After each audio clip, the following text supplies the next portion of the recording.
Hey guys, as of Sonos S2 version 12.2.2, Sonos has allowed a dual sub setup for the home theater setups that you are likely to have. That includes the Sonos Arc, the Sonos Beam, the Sonos Play Bar, as well as the Sonos Play Base. So is the dual sub for the Sonos home theater system worth the money? Let's find out today.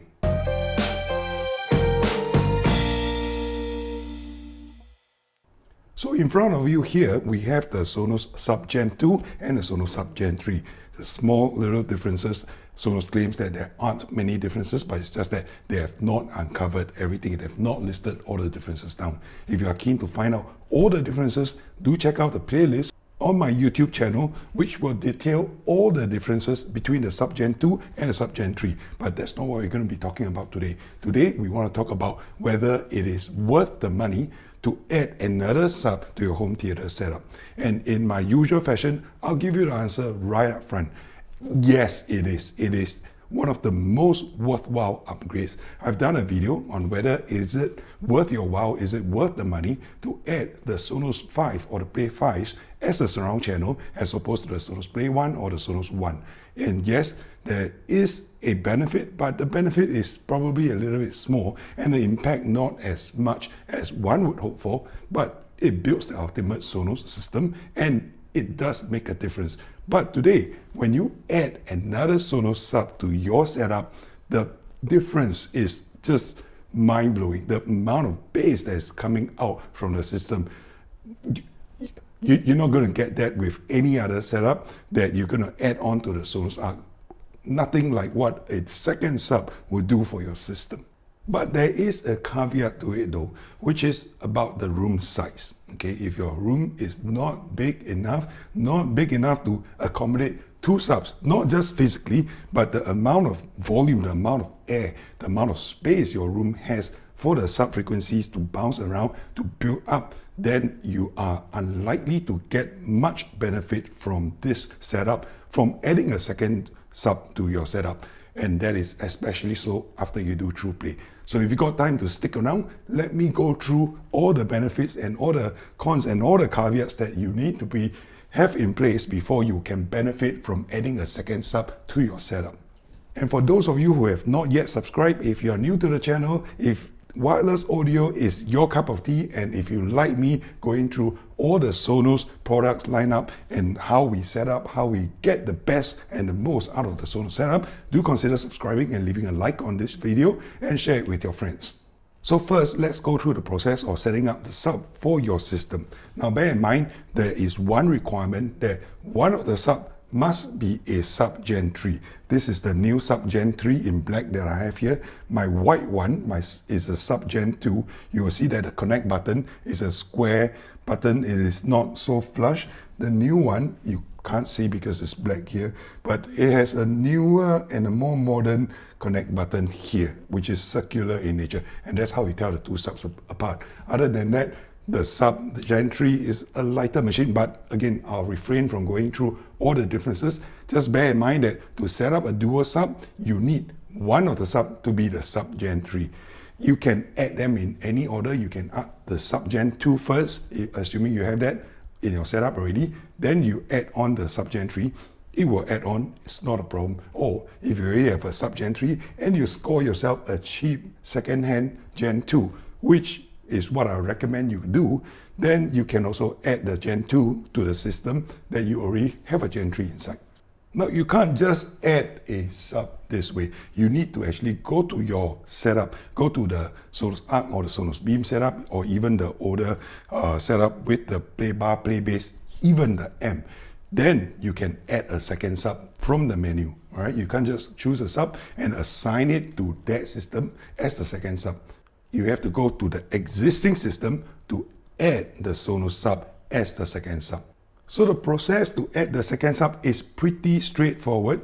You will be able to add on to it, and after that, if you want to remove it, you can remove either this one, or remove both of them from the system for it to be assigned to any other setups that you may have. But adding on a second sub to a home theater setup is pretty straightforward, not much else to go through there. But at the end of the setup, there's usually one step that maybe half of the Sonos users will forget to do or don't bother doing, or if you have an Android device, you can't even do, which is TruePlay. Now, TruePlay is currently available only to the Sonos users who are using the iOS platforms, right? It could be an iPad up to the iPad mini 2019 version, or you could use an iPhone. Recently, the iPhone 12 mini as well as the iPhone 12 Pro has been supported. So with an iOS device, do the TruePlay. Why is TruePlay very important in a dual sub setup? Because there's a possibility that these two subs will overwhelm your room. Now, bear in mind, in one sub enclosure, right, this one that you're looking at, through this acoustic slot, you can actually see that there are two drivers inside. And these two drivers are driven by two Class D amplifiers. So effectively, it is actually a 2-in-1 subwoofer already. Now, these are ported. If you look up and if you look down, there are actually very clever sound ports which are built into the cabinetry. So these are very low vibration cabinets. So in fact, even when these are going crazy and the sound is really bumping at the lowest bass frequencies, the cabinet will hardly move. It will not vibrate. Okay, this is how this works, because they are opposing each other and it will cancel out the force, cancel out the vibration. So effectively, one sub enclosure itself is two subs in one. When you add a second one to it, you have a total of 4 subs. And when you put 4 subs in your room, okay, you need to do TruePlay. Now, TruePlay is a sound correction software. It basically listens out most of the time to peaks, right, where maybe the bass volume is too high and it tries to pull it back down, or the bass volume is building up and interfering with other frequencies. It will again pull it down so that you get a relatively flat response curve. Most notably, for those of you who do TruePlay, you will feel that after you do TruePlay, the system where it was booming before, when the bass was not very clean, not very tight, after TruePlay, usually those problems are corrected and it gets pulled down a little bit. So when you deploy 2 of these subs in your setup, you do need to do TruePlay. I've gotten away with not doing TruePlay for a couple of my setups, and because I do a lot of testing, I'm lazy to keep doing TruePlay all the time. I actually don't do TruePlay, but in a dual sub setup, it is actually imperative that you do TruePlay to make sure that the volumes are tempered down a little bit in the bass frequencies. Which is why earlier in my video, I said the caveat being, if you have a small bedroom or if you are deploying these subs in a small room, do not go dual. One of these is actually pretty good already. If you have neighbors that you don't want to piss off, please don't put 2 of these in a small room or where the room is likely to be pressurized beyond the point that can contain the bass frequencies, which when 2 of them are working together will add up and double up. So other than that, there is not much else you can set. You can't play individual volume control for the subs. When you increase or reduce the sub levels, you are reducing and increasing them in tandem for both of these subs. There's no individual control. And my suggestion is don't play with the phase control, because the phase control meddles around with both of these subs at the same time as well. So if they are already out of phase, then tough luck is switching that, and flipping the phase control switch is not going to help. So there is a video that I want to do which talks about subwoofer placements for Sonos dual sub. Now, if you're interested in video, please remember to subscribe and hit the notification bell so when the video drops, you can be notified. That is a very interesting video, but it takes a lot of time for me to be moving the subs around, and these guys are heavy. So watch out for that video coming up soon. So right now, I am going to pull out some of the older charts that I've done for the Sonos Sub Gen 2 and the Sonos Sub Gen 3. So this is the chart that I've done a while back. Just let me blow it up. Now, ignore the levels, okay? These are just, use them as reference points. The red curve that you have here, this is the Sonos Sub Gen 3. And the green curve is the Sonos Sub Gen 2. Now, what does it tell you? It says that the Sonos Sub Gen 2 is actually, the output at the 28 Hertz is not going to be as high as the Sonos Sub Gen 3, but it will take over and win out on the Sonos Sub Gen 3 at about 40 odd hertz all the way up to 60 hertz or so, which then it gives out the ghost and it gives away the lead to the Sonos Sub Gen 3 at about 70 to 80 hertz. Now, ignore all these switching position because, and I'm exaggerating them so that you can see it, but in practice, may not be that big a difference. But just bear in mind that the Sonos Sub Gen 2 and the Sonos Sub Gen 3, there is a small little difference in terms of how they produce bass. So how I'm going to summarize it to you is that the Sonos Sub Gen 2 is better for a little bit of mid bass or a little bit higher bass frequencies, whereas the Sub Gen 3 can go louder at the lowest frequency. So in a way, if you like really, really deep and low bass, go for the Sonos Sub Gen 3. If you like maybe a little bit better bass for music which is smoother, then the Sub Gen 2 will actually be a wonderful choice. Now, what gets really, really interesting is when you deploy the two of them together, what happens to this curve? So I did this test with a Sonos Arc plus a Sub Gen 2 and a Sub Gen 3, either on its own for the Gen 2 and the Gen 3 or combined. So we'll step through the results today. So the first curve that is loading up in green here, okay, this is the Sonos Arc with the Sub Gen 2 paired to it. I'm only showing the frequency response from below about 200 hertz. Yep. Okay. Sorry, this is 150 hertz. So from about 20 hertz to 150 hertz, this is the frequency response. Again, I've exaggerated it so it looks very curvy, but you know, if you, on a grand scale of things, this actually looks relatively flat. Now, you will see that in the Gen 2 setup, you will have a peak at the 30 hertz and the 52, 53 hertz or so. And then it tails down. Now, on its own, you may not be able to tell much, but when I load the Sub Gen 3 curve, then you'll see where the differences and where the similarities are. Now, you have to bear in mind one thing. When I'm doing this test, I'm not placing the Sub and replacing it with the Sub Gen 3 in the same position. The Sonos Sub Gen 2 is on the left of my Sonos Arc, and the Sonos Sub Gen 3 is on the right of my Sonos Arc. So they are in different parts of the room. To the side where the Sonos Sub Gen 3 is sitting, there's actually more open space. To the side where the Sub Gen 2 is sitting, there's actually less open space. So let me load up the Sub Gen 3 curve, the blue curve where the Sub Gen 3 is. Now, you'll see that actually from about 30 or 35 hertz all the way up to 80 hertz, the Sub Gen 3 is not putting out as much output as the Sub Gen 2. Why? Like I explained earlier, this is in a more open part of the room. It doesn't get the reinforcement from the corners of the room like what the Sonos Sub Gen 2 has. Now, earlier in my curve that I've loaded up, you'll see that actually the Sonos Sub Gen 3 is capable of going lower than the Sonos Sub Gen 2. So why is that not the case here? Simply because of placement.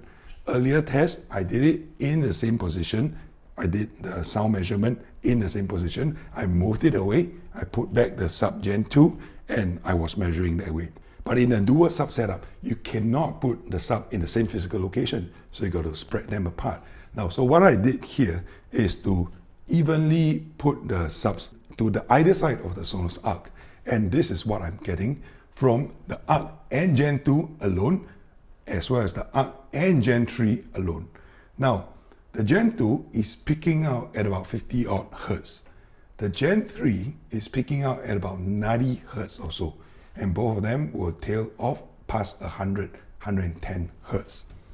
So what happens when you combine the two in the exact same position with the Sonos Arc in the Sonos Arc dual sub setup?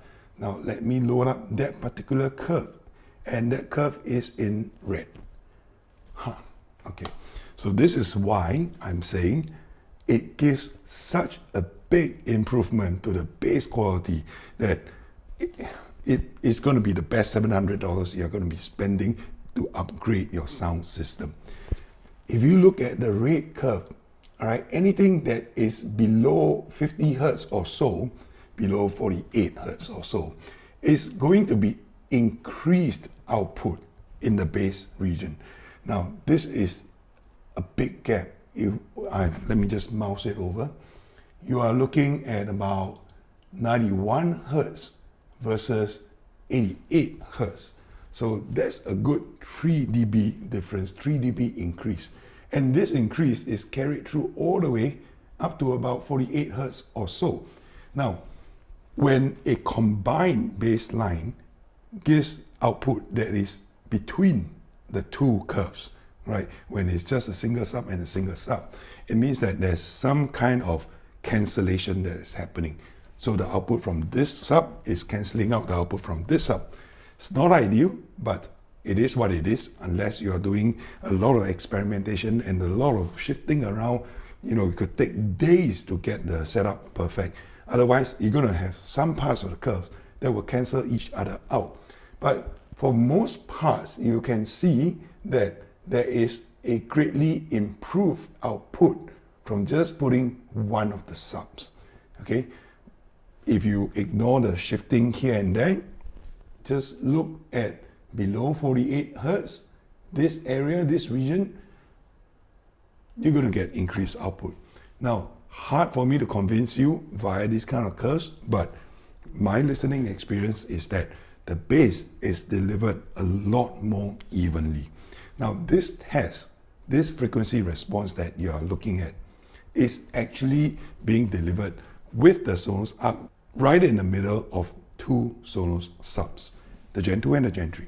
Now, I've since experimented a little bit.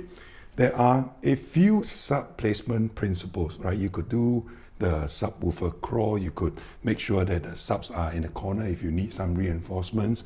You could make sure that one of the sub is near and one of the sub is far.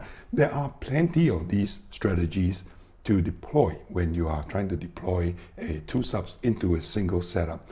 Now, in the next video, in the upcoming video, I'm going to explore just that. It is going to be a lengthy video. I will explore how you're going to be placing the sub, evenly to the left and the right, or push to the corners, or opposing corners in diagonally across your room to either side, as well as a near-far principle, right? One sub that is further away, one sub that is very, very near to you, to provide you that kind of immediate bass, that kind of bass that is right next to you. It could even, in a way, the airwaves serve like a bass shaker, right? Are these guys capable of acting like a bass shaker? Possible, but because they are low vibration, you probably won't feel it in the cabinet. But the air that it outputs, the air that it moves in order to produce the sound, the bass, it actually is capable of doing that. So I'll be exploring all the different setup ways, methods of deploying dual setups, dual subs in an upcoming video. Now again, if this video has helped you, if you are interested in that video, do consider subscribing to the channel. For those of you who have benefited greatly from my channel, please do consider scanning the QR code here, and it will take you to my Patreon page where you can make a small donation to my coffee fund. Now, it is the end of the year. I am unlikely to make a video tomorrow. I am taking a trip to the southern islands of Singapore. It is one of the southernmost points of Southeast Asia, actually. I will be taking the Sonos Move with me. Where is my Move? There. Okay, I'll be taking the Sonos Move with me. I'll be testing it out. This is a follow-up video to the initial video that I've done on the Sonos Move. Again, if you are interested in that video, do stay tuned. Watch out for that. The Sonos Move outdoor adventure is coming, and we're going to be taking it to one of the furthest flung places in Singapore, accessible only by a ferry. So the beach, the sand, the picnic, here we come.